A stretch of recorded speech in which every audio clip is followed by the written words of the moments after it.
آقا صلی اللہ علیہ وآلہ وسلم کے پیارے دیوانوں، دراصل بات یہ ہے زمین کے اوپر جتنے جرائم ہیں اس کی سب سے بڑی وجہ یہ ہے کہ زمین کے اندر جانے کو لوگوں نے فراموش کر دیا، تصور آخرت کو لوگوں نے فراموش کر دیا۔ اسی لیے آج اللہ اکبر قتل بھی پورے شباب پر ہے، قتل ہو رہے ہیں، زیادتی ہو رہی ہے، سود کے دھندے ہو رہے ہیں، حرام کاروبار ہو رہا ہے، حتیٰ کہ زنا جیسا بدترین فعل ہمارے معاشرے کے اندر بڑھتا جا رہا ہے، نشے جیسی بدترین بیماری ہمارے سماج کے اندر جڑ پکڑتی جا رہی ہے۔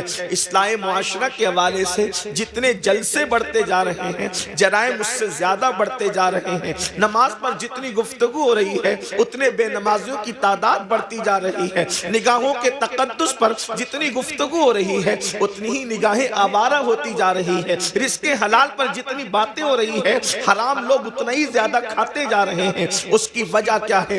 لوگوں کے درمیان آخرت کی فکر نہیں ہے، فکر آخرت کو لوگوں نے فراموش کر دیا ہے۔ لوگ کہتے ہیں مولانا جو ہوگا دیکھا جائے گا۔ میرے آقا صلی اللہ علیہ وآلہ وسلم کے غلاموں، میں زیادہ کچھ باتیں کرنے کی بجائے صرف ایک روایت پڑھ کر اپنی گفتگو کو مکمل کروں گا اور آپ کی توجہ چاہوں گا۔ میرے آقا صلی اللہ علیہ وآلہ وسلم کے دیوانوں، اور میں اپنی بہنوں کی بھی توجہ چاہتا ہوں، یہ سبق ہے، اس کو بار بار دہرایا گیا ہے اور دہرانے کا حکم ہے۔ آپ نے کبھی کسی میت کو مٹی دی ہوگی تو مٹی دیتے وقت جو مسنون دعا ہمارے یہاں بآیت کریمہ کو بطور دعا پڑھا جاتا ہے، میں نے ان آیات کی تلاوت کی ہے۔ جب ہم کسی کی قبر پر مٹی ڈالتے ہیں، اللہ اکبر، میرے آقا صلی اللہ علیہ وآلہ وسلم کے دیوانوں، پہلی بات تو یہ ہے قبر پر مٹی ڈالنا کوئی رسم نہیں ہے، قبر پر مٹی ڈالنا کوئی فارمیلٹی نہیں ہے، بلکہ جب ہم کسی کی قبر پر مٹی ڈالیں، اے محلوں میں رہنے والوں، اے نرم گدوں پر آرام کرنے والوں، پوری پوری راتوں کو عیاشیوں کی نظر کرنے والوں، اپنی دولت کے گھمنڈ اور میں چکنا چور ہو کر خدا کے غضب کو چیلنج کرنے والوں، مصطفیٰ جان رحمت کی آنکھوں کی ٹھنڈک کو اللہ اکبر غفلت کی وجہ سے ترک کرنے والوں، گناہ اور جرائم کر کے جنت کا خواب دیکھنے والوں، جب تم کسی کی قبر پر مٹی ڈالو تو اس وقت یہ تصور کرو آج میں کسی کے وجود پر مٹی ڈال رہا ہوں، کل اس کی جگہ میں ہوں گا، کل نہیں تو پرسوں، اور میرے وجود پر بھی منو مٹی ڈالی جا رہی ہوگی۔ ذرا تصور تو کریں، جس کے وجود پر آپ مٹی ڈالتے ہیں حالانکہ وہ مسنون ہے، اس مومن کا حق ہے، لیکن کبھی ہمارے وجود پر بھی تو مٹی ہوگی۔ وجود پر ننھا سا کوئی دھبا اگر لگ جائے، چاہے پھول کا ہو، چاہے عطر کا ہو، چاہے تیل کا ہو، چاہے سالن کا ہو، کتنا بے چین ہو جاتے ہو۔ پاک دھبا جو ناپاک نہیں ہے وہ دامن پر لگنے سے کتنا بے چین ہوتے ہو کہ یہ دھبا لے کر جلسے میں کیسے جاؤں گا، کوئی صابن سے دھو رہا ہے، کوئی لیمن کا استعمال کر رہا ہے، لیکن اللہ اکبر وجود پر حلال چیزوں کے دھبے سے بے چین ہونے والوں، کبھی گناہ کے دھبے جو اس دل پر لگے ہیں اس سے بھی بے چین ہوئے ہیں، اس سے بھی بے قرار ہوئے ہیں، اس سے بھی مضطرب ہوئے ہیں۔ ممکن ہے کہ جلسوں میں، محفلوں میں، ولیمے کی محفل میں، شادی کی محفل میں، نکاح کی محفل میں یہ دھبا لے کر کے جاؤ تو انسان تمہارا مذاق اڑا سکتا ہے، لیکن دلوں پر کروڑوں جرائم کے دھبے لگا رکھا ہے۔ فرشتے اور اللہ کے نیک بندے دلوں سے نفرت کر رہے ہیں، خدا کلام نہیں فرمائے گا، خدا نگاہ رحمت نہیں فرمائے گا۔ اللہ اکبر، کیا بنے گا اس وقت ہمارا؟ اللہ اللہ، جب ہم پہلی مٹھی بھر کے مٹی ڈالتے ہیں تو کہتے ہیں منہا خلقناکم، اسی پر انسان کا غرور چکنا چور ہو جانا چاہیے۔ لوگ کہتے ہیں میں سردار ہوں، میں مخیر ہوں، میں ادیب ہوں، میں خطیب ہوں، میں ڈاکٹر ہوں، میں انجینئر ہوں، میں وکیل ہوں۔ آپ جانتے ہیں موبائل کی ریکارڈنگ کی گئی کہ سب سے زیادہ دنیا میں انسان کیا الفاظ بولتا ہے پوری دنیا میں، صرف ہندوستان اور بیرون یعنی کہ پڑوسی ملک کی بات نہیں، بر صغیر کی بات نہیں، پوری دنیا کے لوگوں کی ریکارڈنگ کی گئی فون کی کہ سب سے زیادہ انسان کیا بولتا ہے، تو ریکارڈنگ کے اندر یہ بات آن ریکارڈ آئی کہ انسان سب سے زیادہ میں بولتا ہے۔ میں سے زیادہ وہ کوئی دوسرے الفاظ کا استعمال نہیں کرتا. اور یاد رکھنا جہاں انا ہے، اس لیے کہ میں کو عربی میں انا کہتے ہیں، جہاں انا ہے وہاں فنا ہے. جب تک انسان میں میں ہے، اگر وہ تہجد بھی پڑھے تو اللہ کی معرفت نصیب نہیں ہوتی. جب تک انسان میں ہے، اگر وہ قرآن بھی ایک دن میں پورا ختم کر لے اللہ کا عرفان نصیب نہیں ہوتا. اسی لیے صوفیہ پہلے میں نکالتے ہیں، جہاں میں ہے وہاں کچھ نہیں ہے. حضرت علامہ شرف الدین یحییٰ منیری رحمت اللہ تعالی علیہ اپنی کتاب مکتوبات صدی دو صدی کے ایک مکتوب میں لکھتے ہیں، اگر انسان تیرے دل میں ذرہ برابر بھی میں انا تکبر ہے، ذرہ برابر، تو اللہ تیری عبادت قبول نہیں کرے گا. عبادت کی قبولیت کے لیے میں کا ختم ہونا ضروری ہے. اس لیے کہ سب کو شیطان نے تباہ کیا، اور شیطان کو جس نے تباہ کیا یہ اس کی میں ہے. اس سے پتا چلا کہ شیطان سے بڑھ کر بھی کوئی اگر نقصان دہ چیز ہے تو اس کو میں کہتے ہیں، اس کو انا کہتے ہیں، اس کو گھمنڈ اور تکبر کہتے ہیں. قرآن کہتا ہے وَاسْتَكْبَرَ وَكَانَ مِنَ الْكَافِرِينَ، تکبر کیا اور کافروں میں سے ہو گیا. مسلمانوں، اس لیے صرف عبادت پر توجہ نہ ہو، بلکہ جو عبادت غرور پیدا کر دے، گھمنڈ پیدا کر دے، اس سے اللہ کی پناہ نہ ہو. اللہ کی پناہ طلب کرو. یاد رکھنا، اگر دامن میں توجہ کرنا، میں صوفیہ کی بات کر رہا ہوں، اللہ اکبر، اگر گناہ کر کے ندامت ہے اور عمل کر کے گھمنڈ ہے، تو عمل کر کے گھمنڈ سے بہتر گناہ کی ندامت ہے. یہ بات اچھی طرح یاد رکھنا. آج بہت سارے لوگ، شاید وہ اہل سنت میں نہیں ہیں، اپنے عمل پر نازا ہے. دوسروں میں اور ہم میں فرق یہی ہے کہ وہ صرف عمل پر ناز کرتے ہیں، اور ہم عمل کر کے عمل پر نہیں، جانے عمل محمد الرسول اللہ کی نسبت پہ ناز کرتے ہیں. نعرہ تکبیر، نعرہ رسالت، اولاد غوث آدم.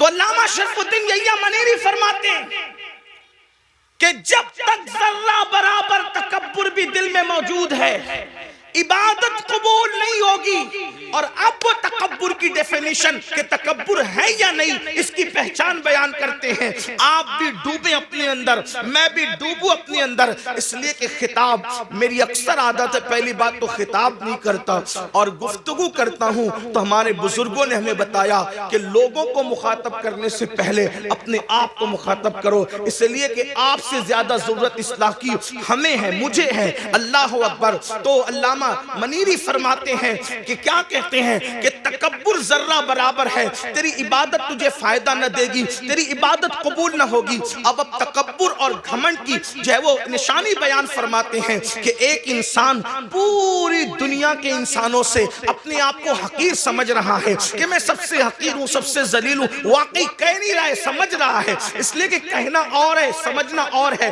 ہم بار بار کہتے ہیں میں سب سے زیادہ حقیر ہوں، لیکن کسی مقام پر اگر ہمیں بیٹھنے کو اچھی جگہ نہ ملے تو ناراض ہو کے محفل سے نکل جاتے ہیں. کیا ہمارے لیے جگہ بھی نہ تھی؟ اللہ اکبر. تو انسان کہتا بہت کچھ ہے لیکن سمجھتا کم ہے. اللہ اکبر. تو علامہ منیری رحمت اللہ تعالی علیہ فرماتے ہیں سارے انسانوں سے انسان اپنے آپ کو حقیر سمجھتا ہے، لیکن صرف ایک انسان سے اپنے آپ کو بہتر سمجھتا ہے. سب سے حقیر سمجھ کر ایک سے اپنے آپ کو بہتر سمجھا، مطلب ابھی بھی اس کے اندر گھمنڈ اور تکبر باقی ہے. اور جس میں تکبر باقی ہے، اللہ اللہ اس کے عمل کو اس کے منہ پہ مارے گا، اللہ اس کے عمل کو قبول نہیں فرمائے گا۔ اپنے من میں ڈوب کر پا جا سراغ زندگی، تو اگر میرا نہیں بنتا نہ بن، اپنا تو بن۔ تو پہلی مٹھی بھر کر جب ہم کسی قبر پر مٹی ڈالتے ہیں تو کہتے ہیں منہا خلقناکم، اس کا مطلب کیا ہے؟ گھمنڈ والو، تکبر والو، چاہے حسن کا ہو، چاہے علم کا ہو، چاہے دولت کا ہو، چاہے نسب کا ہو، چاہے تقویٰ پرہیزگاری کا ہو، قرآن کہہ رہا ہے اسی مٹی سے تمہیں پیدا کیا گیا ہے۔ منہا خلقناکم، اسی مٹی سے پیدا کیا گیا، تمہیں تخلیق کیا گیا مٹی سے۔ جس انسان کو مٹی سے بنایا گیا ہو، اس انسان کو گھمنڈ کیسے زیب دیتا ہے؟ اس انسان کو تکبر کیسے زیب دیتا ہے؟ پھر اس کے بعد ہم دوسری مٹی بھر کر کے ڈالتے کہتے ہیں وَفِيهَا نُعِيدُكُمْ، اسی میں ملا دیے جاؤ۔ اٹھایا مٹی سے ملائیں گے مٹی، اور پھر وَمِنْهَا نُخْرِجُكُمْ تَارَةً أُخْرَى، تیسری مٹھی بھر کر جب ہم مٹی ڈالتے ہیں تو کہتے ہیں، آیت کریمہ کو بطور دعا پڑھتے ہیں، اور پھر اسی مٹی سے تمہیں اٹھایا جائے گا۔ اب آج میری گفتگو کا جو عنوان ہے، ہم کیسے اٹھیں گے، یہ اس پر آپ کی توجہ۔ جانا تو سب نے قبر میں، ہر آدمی اپنی اپنی عمل کے مطابق جائے گا، جو جیسے جائے گا تیسے جائے گا۔ اٹھیں گے کیسے؟ تو ایک حدیث پاک بڑی طویل ہے، اس میں اللہ کے رسول صلی اللہ علیہ وآلہ وسلم سے پوچھا گیا کہ یا رسول اللہ صلی اللہ علیہ وآلہ وسلم، ہمیں قبروں سے کیسے اٹھایا جائے گا اور کس حالت میں اٹھایا جائے گا؟ اللہ کے حبیب علیہ الصلوۃ والتسلیم سے جب پوچھا گیا کہ ہمیں کس طرح اٹھایا جائے گا اور ہم کیسے اٹھیں گے اپنی قبر سے، حضرت سیدنا معاذ ابن جبل رضی اللہ تبارک و تعالی عنہ کا سوال تھا۔ آپ نے سوال کیا آقا کیسے اٹھیں گے؟ تو اللہ کے حبیب علیہ السلام نے کہا اے معاذ، تو نے بہت مشکل سوال کیا مجھ سے، اور اس کا جواب دینے سے پہلے توجہ کرنا، اس کا جواب دینے سے پہلے سید العالمین قائد المرسلین عالم ما کانا وما یکون اتنا روئے کہ روتے روتے داڑھی بھی آنسوؤں سے تر ہو گئی اور حضور کے کپڑے بھی آنسوؤں سے تر ہو گئے۔ سوال کیا تھا؟ آقا قبروں سے ہم کیسے اٹھیں گے، کس حالت میں اٹھیں گے، کس شکل میں اٹھیں گے، کس انداز سے اٹھیں گے؟ تو اللہ کے حبیب علیہ السلام پر اس قبر سے اٹھنے کی کیفیت جب حضور کو یاد آئی کہ امت کیسے اٹھے گی، حضور اتنا روئے صلی اللہ علیہ وآلہ وسلم کہ آپ کی داڑھی آنسوؤں سے تر ہو گئی، کپڑے آنسوؤں سے تر ہو گئے، اور فرمایا تو نے مشکل سوال کیا اور پھر جواب دیا اے معاذ، جب میری امت قبر سے اٹھے گی تو وہ 12 صورتوں میں اٹھے گی، 12 شکلوں میں اٹھے گی۔ قبر سے اٹھنے والوں کی 12 پوزیشن ہوگی۔ اب یہاں توجہ کے ساتھ سنیں، حدیث مکمل ہوگی، بات بھی پوری ہو جائے گی۔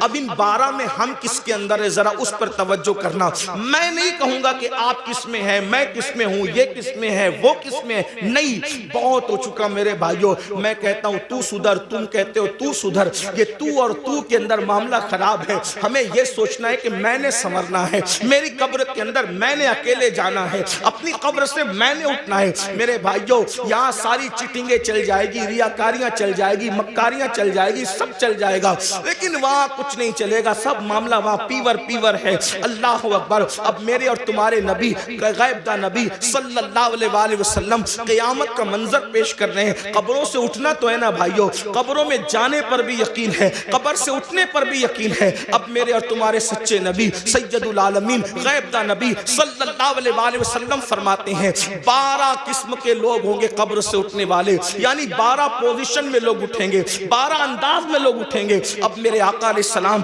پہلے شخص کے بارے میں فرماتے ہیں، اللہ، حضرت سیدنا معاذ بن جبل رضی اللہ تعالی نے عرض کیا حضور بتائیں نا کہ کیسے کیسے لوگ اٹھیں گے؟ تو اللہ کے حبیب صلی اللہ علیہ وآلہ وسلم ارشاد فرماتے ہیں ایک ٹولہ قبر سے اٹھے گا، یعنی پہلا گروپ قبر سے نکلے گا۔ قبروں سے جو پہلا ٹولہ گروپ نکلے گا، آقا ارشاد فرماتے ہیں نہ ان کے ہاتھ ہوں گے نہ ان کے پیر ہوں گے، یعنی قبر سے نکلتے وقت، یعنی قبر میں جب دفن ہوں گے تو ان کا پورا وجود صحیح سلامت ہوگا، لیکن جب وہ اپنی قبروں سے اٹھیں گے تو ان کے ہاتھ ہاتھ بھی کٹے ہوئے ہوں گے، ان کے پیر بھی کٹے ہوئے ہوں گے۔ اللہ اکبر، اس حالت میں وہ دنیا سے جب گئے تھے تو اچھے بھلے، لیکن قبر سے نکلیں گے تو ہاتھ نہیں پیر نہیں، ہاتھ اور پیر دونوں کٹے ہوئے، اور اس وقت تو غیب سے ندا آئے گی، اے لوگوں یہ ٹولہ جو قبر سے ہاتھ اور پیر کٹا ہوا نکلا ہے، جانتے ہو کس جرم کی وجہ سے ان کے ہاتھ اور پیر کاٹ دیے گئے؟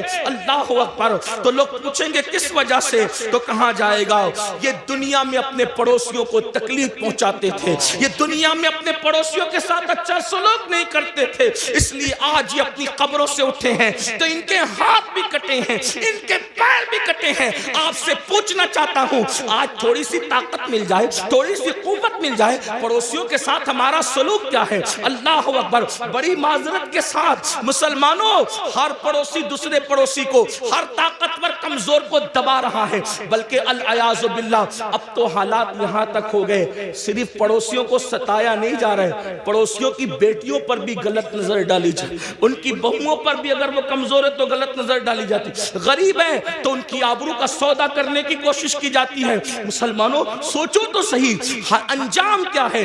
یہ دنیا ہے، دنیا میں کوئی روکے نہ روکے، کوئی ٹوکے نہ ٹوکے، کوئی جو چاہے جس طرح چاہے کر لے، مگر قبر ہے، آخرت ہے۔ ذرا سوچو تو صحیح، دنیا میں جس کے ہاتھ نہیں اس کا انجام کیا، دنیا میں جس کے پیر نہیں اس کی حالت کیا، لیکن آخرت میں جو اللہ اکبر لنگڑا اور لولا کر دیا جائے، کس بنیاد پر؟ پڑوسیوں کو ستانے کی بنیاد پر۔ آئیے میں طول نہ دیتے ہوئے صرف ایک دو روایت اس سلسلے میں آپ کی خدمت میں پیش کروں۔ جانتے ہیں اللہ کے رسول علیہ السلام فرماتے ہیں کہ جبریل نے میرے پاس آ کر پڑوسیوں کے بارے میں ایسی ایسی باتیں کرنا شروع کی کہ مجھے اندیشہ ہوا کہ کہیں پڑوسیوں کو وراثت میں حقدار نہ کر دیا جائے، پڑوسیوں کو جو ہے انسان کے مال میں شریک نہ کر دیا جائے۔ آقا علیہ السلام ارشاد فرماتے ہیں کہ کوئی بندہ پیٹ بھر کر کے کھانا کھا کے سو جائے اور اس کا پڑوسی بھوکا ہو، آقا فرماتے ہیں وہ کامل مومن نہیں ہو سکتا۔ یہاں تک آقا فرماتے ہیں کہ پڑوسی کا حق یہ ہے جب تم اچھا کھانا بناؤ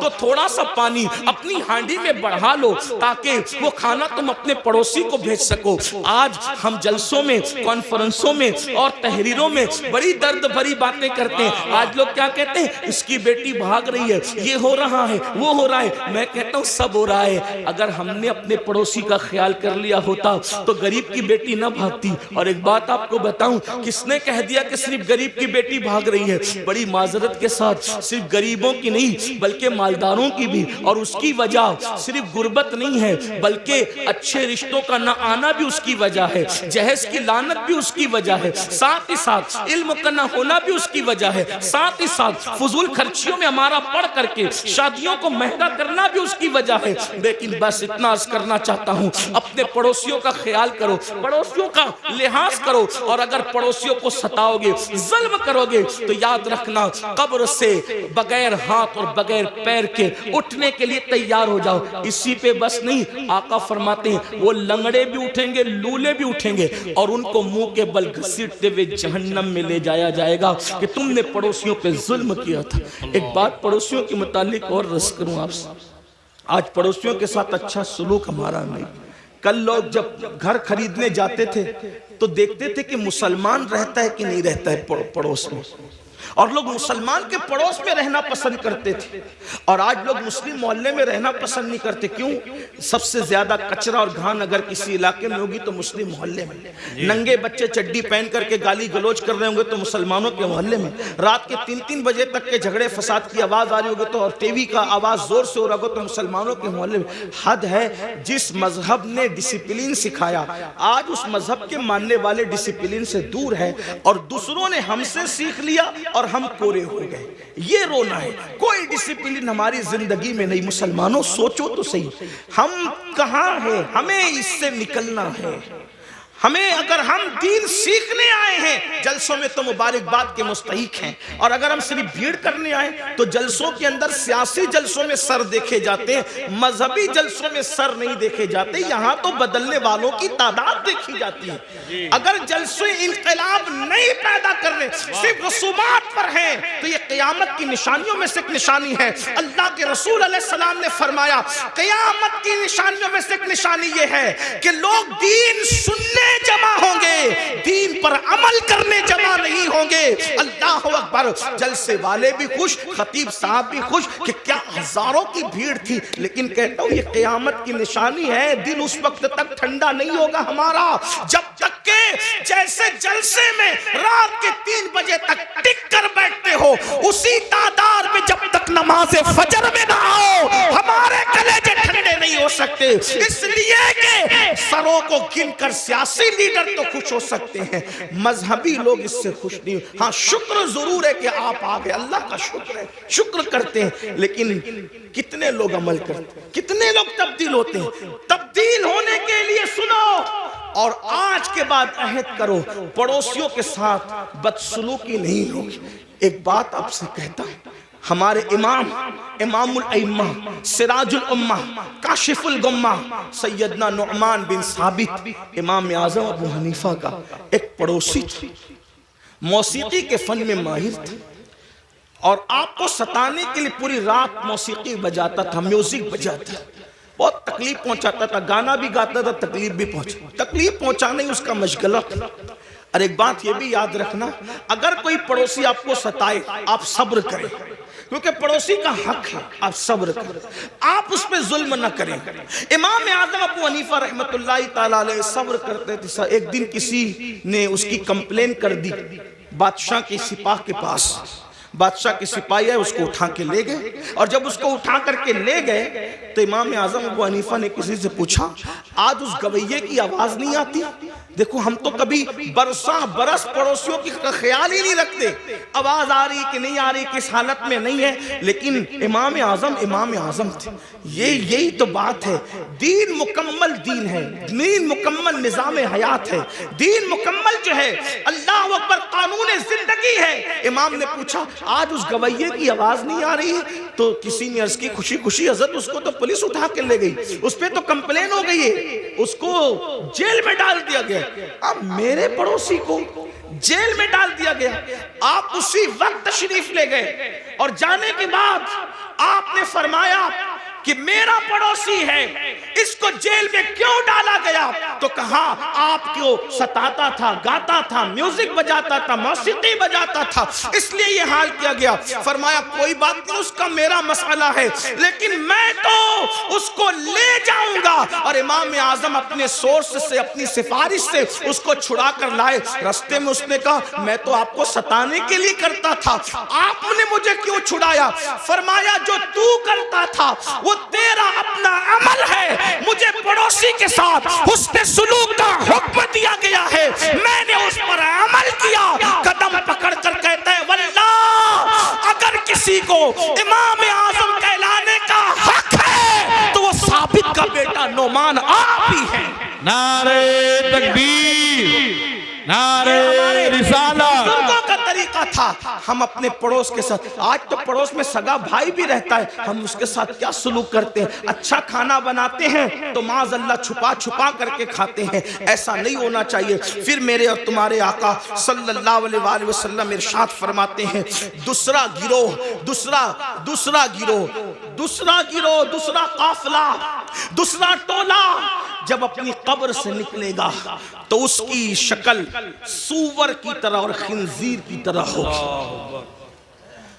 خنزیر اور سور کی شکل میں وہ اپنی قبروں سے نکلیں گے۔ حالانکہ جب ان کو قبر میں رکھا گیا تھا تو ان کے چہرے اچھے بھلے تھے، لیکن اب وہ میدان محشر میں اٹھیں گے تو وہ سور کی شکل اور خنزیر کی شکل لے کر اٹھیں گے۔ صحابہ بے چین ہو گئے، تڑپ گئے، عرض کیا یا رسول اللہ صلی اللہ علیہ وآلہ وسلم، جو گروہ، جو ٹولہ، جو قافلہ قبروں سے سور اور خنزیر کی شکل میں اٹھے گا ان کا کیا قصور ہوگا؟ تو میرے آقا فرماتے ہیں ان کا قصور یہ ہوگا کہ وہ نمازوں میں سستی کرتے تھے، وہ نمازوں میں غفلت کرتے تھے۔ مسلمانوں ذرا سوچو تو صحیح، اپنے نبی کی ہر بات پر یقین ہے، ان باتوں کو کیوں بھول جاتے ہو؟ جس کے کہنے پر اللہ کو ایک مانا، جس کے کہنے پر قرآن کو اللہ کی کتاب مانا، جس کے کہنے پر دین اسلام کو حق مانا، اللہ اس رسول کا فرمان ہے بے نمازی، نماز میں سستی کرنے والا جب اپنی قبر سے اٹھے گا تو سور کی شکل میں اٹھے گا، خنزیر کی شکل میں اٹھے گا۔ اس پر زیادہ بات نہ کرتے ہوئے ایک روایت آپ کے سامنے پیش کروں. کھلے دلوں کے ساتھ اور کھلی آنکھوں کے ساتھ, کھلے کانوں کے ساتھ سننا. اپنے آپ پہ رحم کر لو, اپنے آپ پہ رحم کر لو.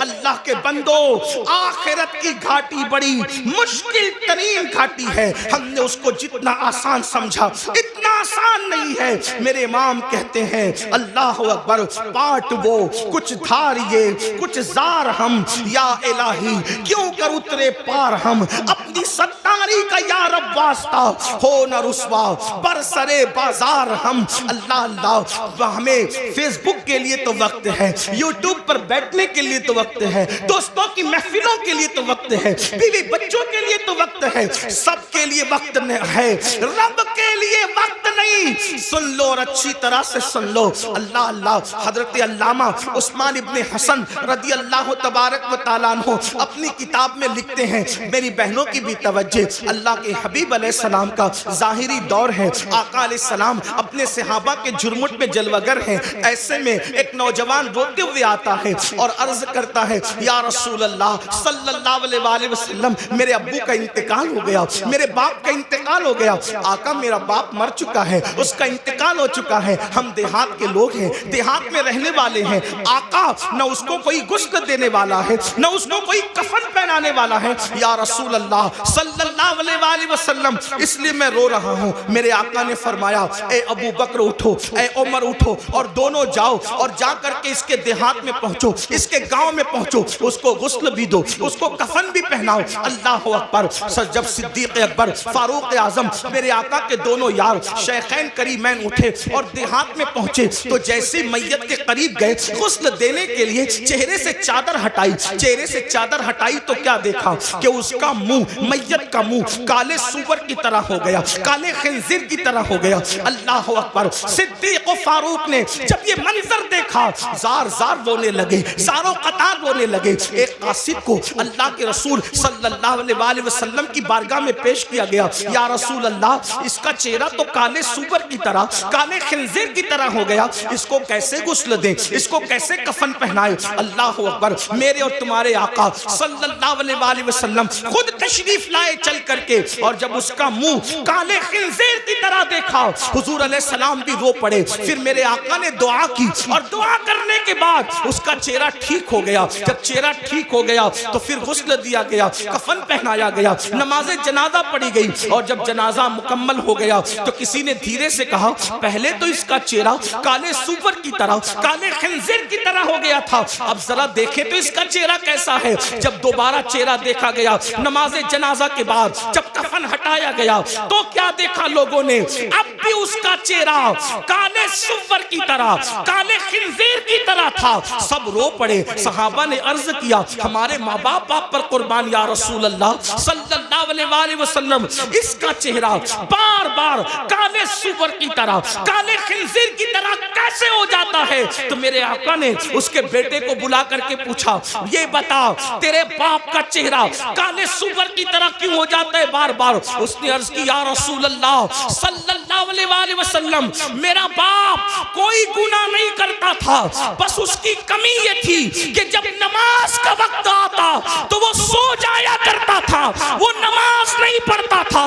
تب میرے آقا نے ارشاد فرمایا, لوگوں دھیان سے سنو, جو نماز میں سستی کرے گا وہ اپنی قبر سے اس حالت میں اٹھے گا کہ اس کا منہ کالے سور کی طرح ہوگا, کالے خنزیر کی طرح ہوگا.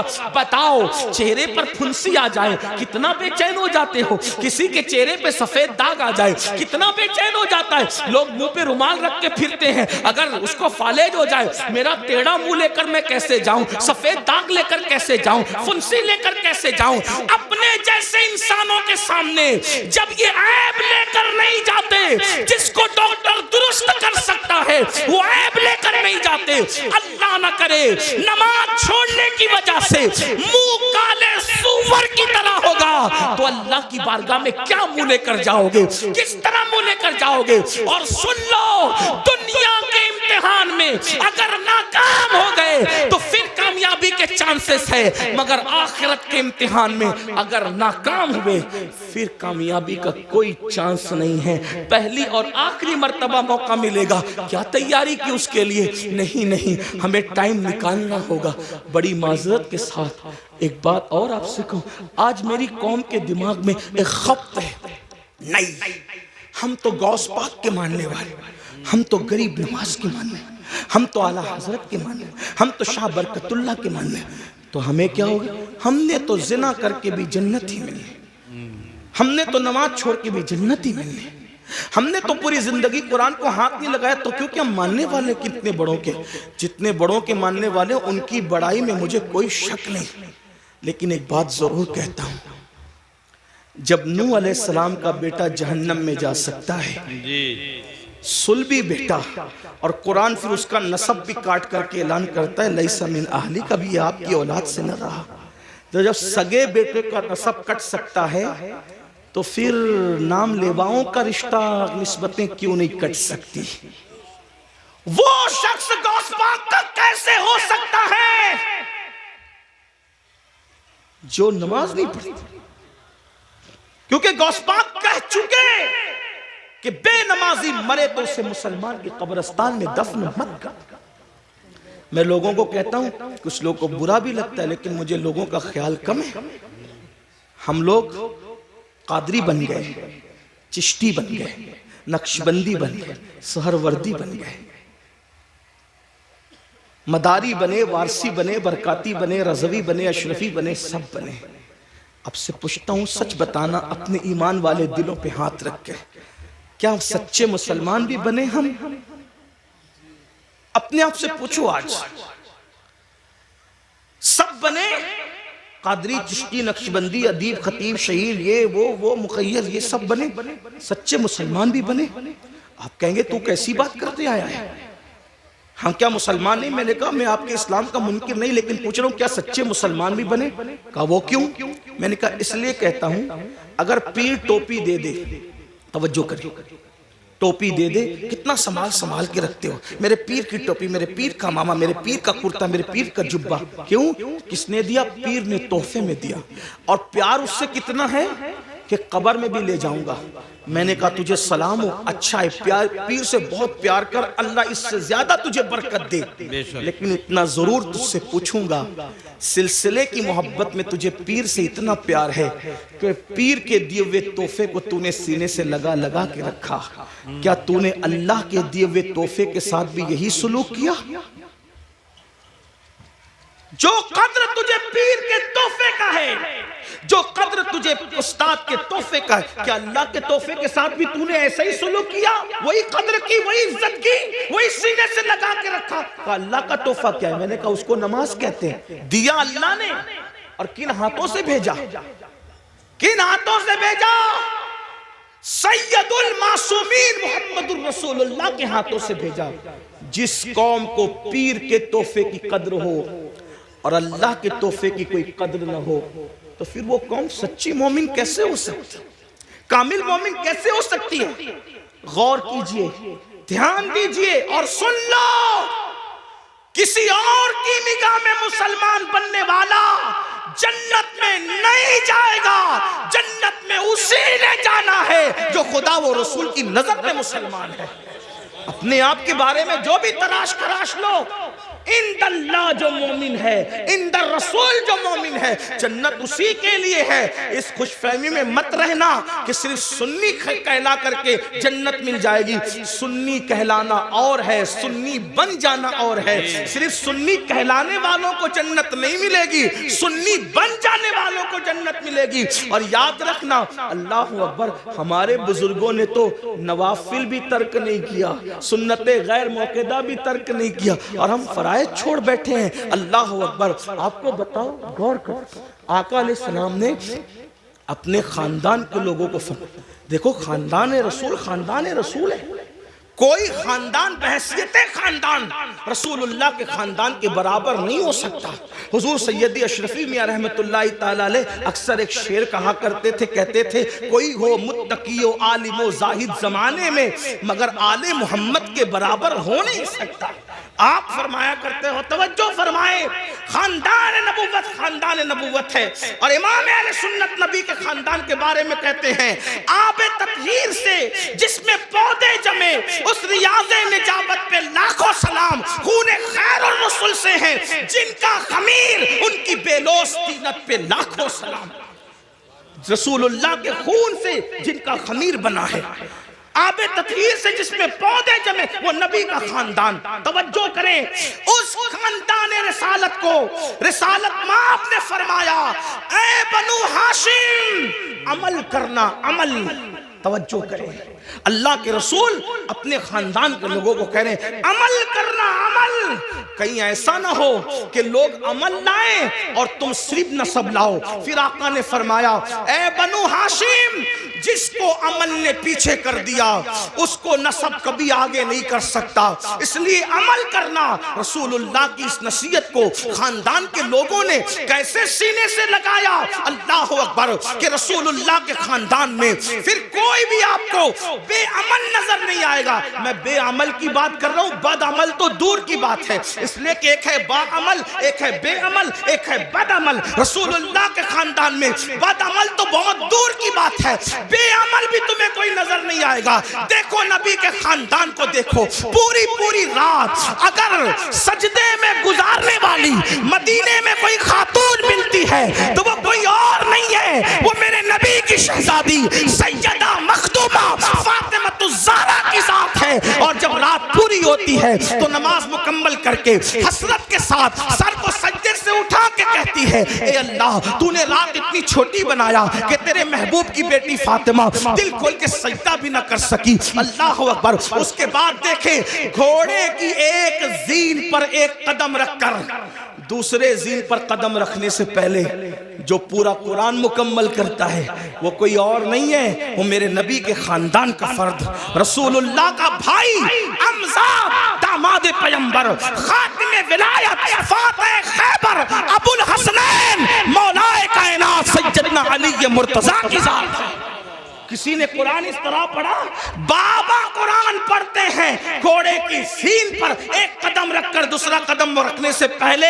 اور شہزادوں کی کیا شان ہے، سر کٹنے کے بعد جو نیزے پہ قرآن پڑھتے ہیں وہ کسی اور خاندان کا فرد نہیں، وہ میرے نبی کا نواسا سیدنا امام حسین کی ذات ہے، امام علی مقام کی ذات ہے.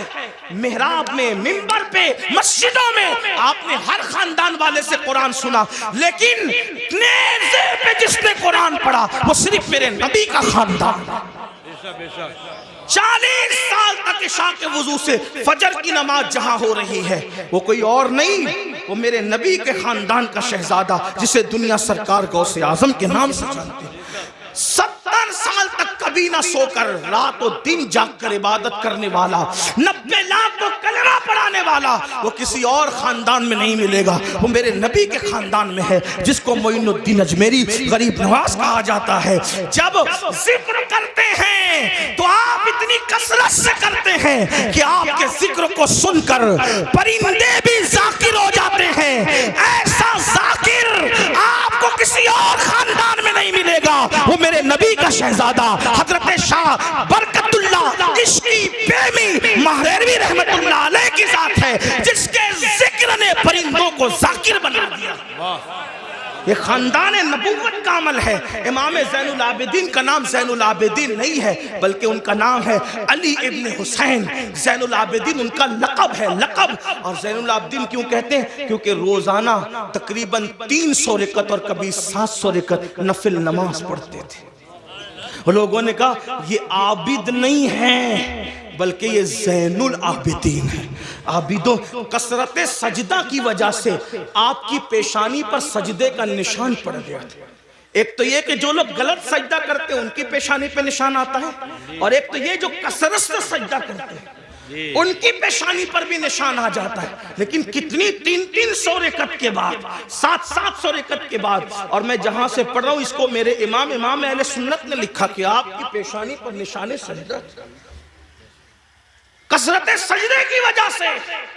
آپ بتائیں، آپ رسول اللہ صلی اللہ علیہ وآلہ وسلم کے خاندان والوں کا یہ عمل دیکھیں. امام جعفر صادق کو دیکھیں، روزانہ پوری رات عبادت میں گزرتی. امام محمد باقر کو دیکھیں, امام موسیٰ کاظم کو دیکھیں, جس کو دیکھیں. اور ہمارا حال یہ, ہم کہتے ہیں ہم تو نام لے وائے. میں نے کہا وہ خاندان کے لوگ تھے.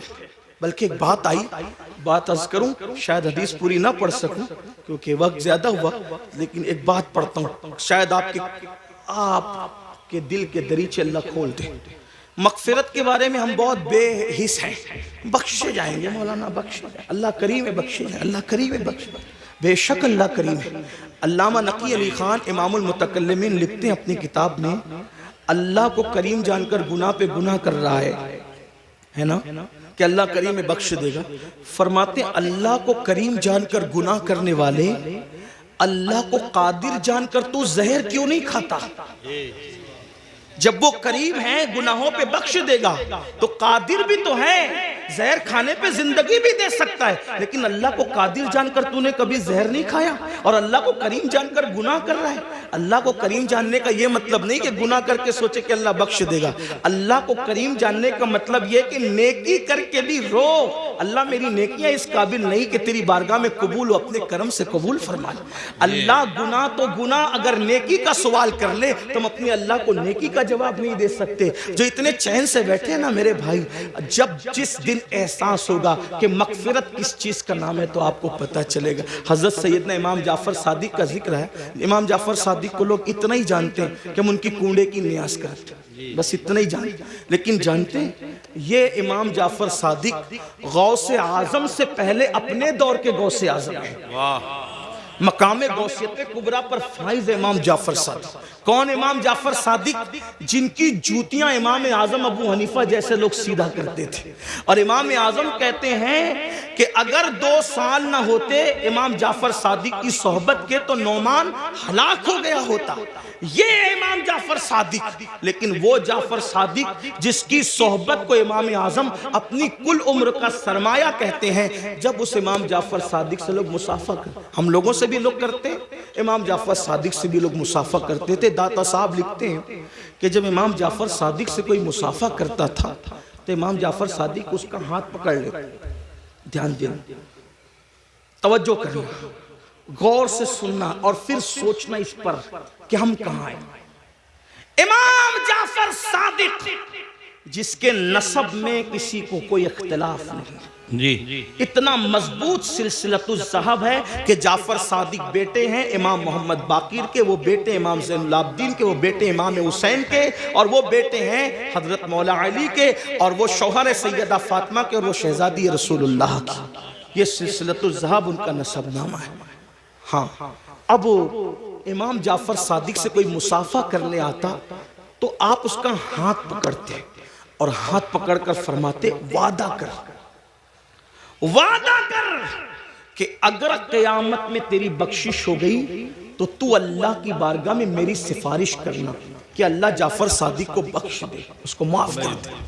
توجہ کریں, اگر اس اسٹیج پر یہ جو بڑے بڑے علماء مفتیان کرام سادات کرام بیٹھے ہیں, مفتی آفاق صاحب کے صاحبزادے ہیں اور بھی علماء ہیں, اگر کوئی کسی عام آدمی کا ہاتھ پکڑ کے کہے کہ اگر تیری بخشش ہو گئی تو میری سفارش کر دینا, مغفرت میری کروا دینا, تو وہ کہے گا کہ حضرت یہ کیسی بات کر رہے ہیں آپ لوگ اللہ والے لوگ ہیں, ہم عوام میں سے ہیں, ہماری نہ غسل ہے صحیح ہے, نہ ہماری طہارتیں صحیح ہے, نہ ہمیں نماز پڑھنے کا طریقہ آتا ہے, آپ ایسی کیسی بات کر رہے ہیں. اب جب یہ منبر پہ بیٹھے ہوئے اللہ والے کسی سے یہ بات کریں تو تعجب ہوگا, چہ جائے کہ امام جعفر صادق ایسا سید جس کی غلامی امام اعظم جیسے لوگ کریں, وہ جو ہے علم کے معاملے میں ان جیسا ان کے دور میں کوئی نہیں تھا, تقوی کے معاملے میں ان جیسا کوئی متقی نہیں تھا, عبادت کے معاملے میں ان جیسا کوئی عابد ان کے دور میں نہیں تھا, اور وہ لوگوں کا ہاتھ پکڑ کے کہتے وعدہ کرو کہ اگر تمہاری بخشش ہو گئی تو تم میری سفارش کرنا, میری مغفرت کروانا, میری سفارش کرنا, شفاعت کرنا. اور لوگ پلٹ کے کہتے امام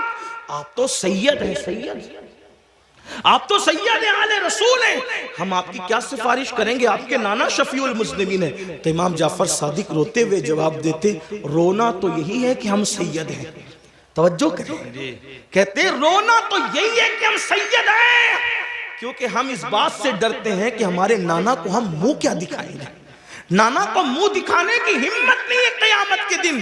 یہ حال ہے ان کا جن کی سیادت پر، امامت پر، قیادت پر، تقوی پر، زہد پر پوری امت کا اتفاق ہے، وہ قیامت کے دن سے اتنے لرزہ بر اندام ہے، اور یہاں جنہیں غسل بھی نہیں آتا، وضو بھی نہیں آتا، جمعہ کی 2 رکعت پڑھ کے مسجد سے ایسے بھاگتے ہیں جیسے اسکول سے چھٹی ہونے پر اسکول کے بچے بھاگتے ہیں، یہ حالت ہے۔ اور اس کے بعد ہم جنت کے ٹھیکیدار بنے، مولانا ہم جنت میں نہ جائیں گے تو کون جائے گا؟ بڑی معذرت کے ساتھ وہاں پھر دیکھا جائے گا کہ کیا ہوگا، اور وہاں پچھتانے سے کام نہیں چلے گا۔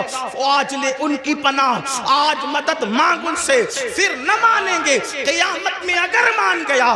آج راتوں کو ضائع کرنے والوں، آج راتوں کو فضول گزارنے والوں، وقت کو برباد کرنے والوں، یہ زندگی کا قیمتی سرمایہ اللہ نے پہلی اور آخری مرتبہ دیا ہے، خدا کے لیے اس کو ضائع نہ کرو، اس کو فضول برباد نہ کرو، ورنہ موت کی بات پچھتانا ہوگا۔ موت کے بعد سوائے پچھتانے کے کچھ ہاتھ نہیں آئے گا، لیکن اس دن کا پچھتانا اللہ اکبر کوئی فائدہ نہ دے گا۔ اس کے بعد میرے اور تمہارے آقا صلی اللہ علیہ وآلہ وسلم فرماتے ہیں کچھ لوگ ایسے ہوں گے اللہ اکبر جب وہ اپنی قبروں سے اٹھیں گے، یہ تیسرا گروپ ہے، یہ تیسرا ٹولہ ہے جو اپنی قبروں سے اٹھیں گے، اس حالت میں اٹھیں گے کہ ان کے پیٹ پہاڑوں کی جیسے بڑے بڑے پیٹ ہوں گے، اور ان کے پیٹوں کے اندر سانپ، بچھو اور آگ دہک رہی ہوگی۔ صحابہ نے پوچھا آقا وہ کون ہوں گے؟ سرکار علیہ السلام فرماتے ہیں یہ وہ لوگ ہوں گے جو دنیا میں زکوٰۃ ادا نہیں کرتے تھے، زکوٰۃ نہیں دیتے تھے، بڑے بڑے پہاڑوں کی طرح پیٹ لے کر کے اٹھیں گے۔ آج لوگ زکوٰۃ بھی نہیں دیتے پوری پوری، اور پھر کوئی پیسہ لے کے بھاگ جاتا ہے، کوئی چوری کر لے جاتا ہے، مال ڈوب جاتا ہے، آگ لگ جاتی ہے، کہتے ہیں ہمارا نقصان ہو رہا ہے، نقصان ہو رہا ہے۔ یاد رکھنا جو پوری پوری زکوٰۃ اللہ کے لیے نکال دے، میرے آقا فرماتے ہیں اس کا مال اللہ کے قلعے میں محفوظ ہو جاتا ہے، اس کے مال کی حفاظت ہو جاتی ہے۔ پھر چوتھے گروپ کے بارے میں میرے اور تمہارے آقا سچے نبی صلی اللہ علیہ وآلہ وسلم نے فرمایا کہ جو چوتھا گروپ قبر سے نکلے گا اس کے منہ سے خون بہ رہا ہوگا، اور خون لے کر کے وہ نکلے گا۔ صحابہ نے پوچھا آقا جن کے منہ سے خون بہ رہا ہوگا وہ کون لوگ ہوں گے؟ آقا ارشاد فرماتے ہیں جو اپنے وعدوں کو توڑ دیتے تھے، وعدہ خلافی کرتے تھے، وہ ان کے منہ سے خون بہ رہا ہو۔ آج میں سمجھتا ہوں کہ شاید وعدہ خلافی کو گناہ بھی نہیں سمجھتے لوگ۔ دیکھیں حالانکہ میرے آقا علیہ السلام نے فرمایا مومن اور منافق میں فرق یہ ہے کہ مومن جب وعدہ کرتا ہے تو پورا کرتا ہے، اور منافق وعدہ کرتا ہے اس کو پورا نہیں کرتا، توڑ دیتا ہے۔ کتنے وعدے کرتے ہیں، اللہ سے وعدہ کیا اس کا خیال نہیں، پیر سے وعدہ کیا اس کا خیال نہیں۔ آئیے وعدے کی وفا کے حوالے سے ایک حدیث سنے کی روایت سے۔ اللہ اکبر، ابھی اعلان نبوت نہیں ہوا، اعلان نبوت سے پہلے اللہ کے رسول علیہ الصلوۃ والتسلیم بازار گئے۔ بازار جانے کے بعد اللہ کے حبیب علیہ السلام کو ایک شخص نے کہا یہاں رکو میں ابھی آتا ہوں۔ اس نے کہا رکو ابھی آتا ہوں، اور آقا نے اس سے وعدہ کر لیا ٹھیک ہے جب تک تم نہیں آؤ گے میں یہیں ٹھہروں گا، یہیں رکوں گا۔ اور اس کے بعد وہ شخص گیا اور جا کر کے بھول گیا کہ میں کسی سے وعدہ کر کے آیا ہوں یا وعدہ لے کر آیا ہوں کہ میں ابھی آتا ہوں، اور اس نے وعدہ کر لیا کہ ٹھیک ہے تمہارے آنے تک میں رکوں گا۔ پھر کیا ہوا؟ 3 دن گزر گئے۔ 3 دن کے بعد جب وہ شخص آیا تو اللہ کے رسول وہیں پر موجود تھے۔ اس نے پوچھا آپ یہاں؟ فرمایا تم سے میں نے وعدہ کیا تھا کہ جب تک تم نہیں آؤ گے میں یہیں رکا رہوں گا، اسی لیے میں یہاں رکا رہا۔ اور پھر میرے آقا نے نہ اس سے لڑائی کی، نہ جھگڑا کیا، نہ اس کو ڈانٹا، بلکہ صرف ایک جملہ کہا اے شخص تو نے مجھے مشقت میں مبتلا کر دیا، تو نے مجھے تکلیف میں مبتلا کر دیا۔ یہ اعلان نبوت سے پہلے کا وعدے کا وفا کرنا تھا۔ جب میرے آقا نے نبوت کا اعلان کیا تو یہی واقعہ اس شخص کے ایمان لانے کا سبب بن گیا کہ جو شخص انسان سے کیا ہوا وعدہ اس کے ساتھ بے وفائی نہیں کرتا وہ جھوٹا نہیں ہو سکتا، وہ سچا ہے۔ تو جو وعدے کے خلاف کرے، آج تو یہ بھی ہوتا ہے کہ کسی لڑکی سے پیار کی بات کی، محبت کی بات کی، افیئر کی بات کی، رشتے کی بات کی، اور پھر کہا تیرے ساتھ شادی کریں گے، اور پھر شادی کے نام پہ اس کا شباب لوٹ لیا، اس کے ساتھ زنا کر لیا، اس کے ساتھ ساری رنگریلیاں منا لی، سارا کھیل کود کر لیا، اور اس کے بعد کہا اب تیرے ساتھ شادی نہیں کریں گے کیونکہ تو اس قابل نہیں ہے، تیرے اندر یہ عیب ہے، یہ عیب ہے، یہ عیب ہے۔ یاد رکھنا، کسی پہ ظلم کرنے والوں اچھی طرح یاد رکھنا، پہلی بات تو افیئر کرنا جائز نہ تھا، پہلی بات تو ناجائز تعلقات کرنا جائز نہ تھے، پہلی بات تو کسی لڑکی سے دوستی کرنا جائز نہ تھی، اور اگر کی تھی اور وعدہ کیا تھا اللہ اکبر تو زنا اور اس کے ساتھ تنہائیاں جائز نہ تھی، اللہ اکبر۔ اب اس کا شباب لوٹ کر، اس میں عیب نکال کر اس کو چھوڑ کر ایسے بھاگتے ہو جیسے پھولوں کا رس چوس کر کے بھورا بھاگ جاتا ہے، دوبارہ ادھر کا رخ نہیں کرتا، تتلیاں پھولوں کا رس چوس کر دوبارہ ادھر کا رخ نہیں کرتی، کسی کے شباب سے کھلواڑ کر کے، کسی کے حسن سے کھلواڑ کر کے، کسی کی آبرو سے کھلواڑ کر کے پھر اس کو چھوڑ کر نئے شکار کی تلاش میں جانے والوں، جان بوجھ کر کے کسی کی آبرو کے ساتھ سودا کرنے والوں، سنو اللہ کے حبیب علیہ السلام ارشاد فرماتے ہیں، فقیہ ابو اللہ سمرقندی اپنی کتاب میں لکھتے ہیں کہ اگر کسی نے کسی چڑیا سے بھی کھیل کر اس کی زندگی کو ختم کیا ہوگا، کسی نے کسی چڑیا کی زندگی سے کھیلا ہوگا، نہ کھانے کی حاجت تھی، نہ شرعی کوئی معاملہ تھا، صرف اپنے نفس کے لیے چڑیا سے کھیلا اور اس کو مار ڈالا، کھیلتے کھیلتے اس کی زندگی کو ختم کر دیا، آقا فرماتے ہیں وہ مری ہوئی چڑیا جس کی زندگی سے تم نے کھلواڑ کیا تھا، جب قیامت کا دن ہوگا تو اللہ کی عدالت میں فریاد کرے گی، مولا آج عدل کا دن ہے، آج انصاف کا دن ہے، مولا مجھے عدل چاہیے، اس شخص نے میری زندگی سے کھلواڑ کیا تھا۔ آقا فرماتے ہیں اس ننھی سی چڑیا کی شکایت بجلی کی گھن گرج کی طرح ہوگی، جیسے بجلی کڑکتی ہے ویسے ننھی سی چڑیا کی آواز میں گھن گرج ہوگی، اور جس کی شکایت چڑیا کر رہی ہوگی اس کا حال یہ ہوگا، وہ پہاڑوں جیسی نیکیاں لے کر آئے گا، اللہ ارشاد فرمائے گا آج عدل کا دن ہے، آج انصاف کا دن ہے، اور پھر میرا اللہ فرمائے گا جس نے چڑیا کی زندگی سے کھلواڑ کیا آج اس کی نیکیاں نہیں دیکھی جائے گی، اس کو منہ کے بل گھسیٹتے ہوئے جہنم میں ڈال دیا جائے۔ آپ سے پوچھنا چاہتا ہوں، نفس کے پجاریوں سے پوچھنا چاہتا ہوں، نفسانی خواہشات میں ڈوبے ہوئے انسانوں سے پوچھنا چاہتا ہوں، اگر کسی چھٹاک بھر کی چڑیا کی زندگی سے کھیلا ہوگا تو پہاڑوں جیسی نیکیاں رد ہو جائے گی اور انسان جہنم کا ایندھن بنے گا۔ جس نے لڑکیوں کی زندگی سے کھیلا ہوگا، آبرو سے کھیلا ہوگا، اس کا انجام کیا ہوگا؟ اللہ کے بندو، یہ دنیا ہی سب کچھ نہیں ہے، یہ دنیا کی رنگریلیاں ہی سب کچھ نہیں ہے، یہ دنیا کے مزے اور مستی سب کچھ نہیں ہے، یہ دنیا کا عیش و آرام سب کچھ نہیں ہے۔ اس دن کے بارے میں ڈرو جس دن کے بارے میں قرآن کہتا ہے یوم یقوم الروح والملائکہ صفا لا یتکلمون الا من اذن، اس دن جبریل امین اور سارے فرشتے اللہ کی ہیبت سے کانپتے ہوں گے، کسی میں کلام کرنے کی جرت نہیں ہوگی۔ اس دن اپنا کیا ہوگا؟ جس دن انبیاء کی زبان پہ نفسی نفسی ہوگا، اس دن اپنا کیا حال ہوگا؟ اس لیے لوگ لڑکیوں کی زندگی سے تو کھیلتے ہیں، خود کی بیوی کا اگر سالن میں نمک زیادہ ہو جائے تو طلاق دے دے، مارے پیٹے۔ یاد رکھنا، اچھی طرح یاد رکھنا، یہ دنیا ہے، یہاں عیش کرنے، آرام کرنے، ظلم کرنے نہیں بھیجا۔ قرآن کہتا ہے الذی خلق الموت والحیات لیبلوکم ایکم احسن عملا، کہ اللہ نے زندگی اور موت کو اس لیے پیدا کیا کہ اللہ تمہیں آزمائے کون تھوڑی سی زندگی کو پا کر اچھا عمل کرتا ہے۔ اس کے بعد اب یہ آخری بات کروں گا، اس کے بعد بات پوری کر لیں گے، اس لیے کہ وہ 12 لوگوں کا ذکر کرنے جائیں گے تو شاید رات کے 3 بجیں گے، اور میری عادت ہے اس سے پہلے کہ لوگ ذکر الہی سے اکتا جائیں، ہمیں اپنی بات مکمل کرنی چاہیے، اور لوگ کہیں چپ ہو جاؤ، اس سے پہلے ہمیں خود ہی چپ ہو جانا چاہیے۔ یہ آداب محفل بھی ہے اور یہ شرافت کی نشانی بھی ہے۔ تو میں اسی پہ بات پوری کروں گا، پھر کسی دن موقع ملا انشاءاللہ تو یا تو آج کل تو بیانات یوٹیوب پر آتے ہی رہتے ہیں، کسی بھی جگہ مکمل ہو جائے گی تو آپ تک پہنچی جائے گی انشاءاللہ۔ یہ 5ویں بات ہے، لیکن اس کو دھیان سے سنیں، اور یہ آخری بات ہے آج کی محفل۔ اللہ کے رسول علیہ السلام فرماتے ہیں 5واں ٹولہ جب قبر سے نکلے گا تو ان کے جسم سے مردار کی بدبو آئے، مردار کی بدبو، اور وہ مردار کی بدبو لے کر کے اپنے قبر سے اٹھیں گے۔ صحابہ نے پوچھا حضور وہ کون ہوں گے؟ آقا فرماتے وہ لوگ ہوں گے جو دنیا میں چھپ چھپ کر گناہ کرتے، تنہائی میں گناہ کرتے، پوشیدہ طور پہ گناہ کرتے، لوگوں کے سامنے نیکیاں اور تنہائی میں گناہ۔ ایسے لوگوں کے لیے اللہ فرماتا ہے جو لوگوں کے سامنے نیکی کر کے تنہائی میں گناہ کریں، میں ان کے ساتھ اعلان جنگ کرتا ہوں۔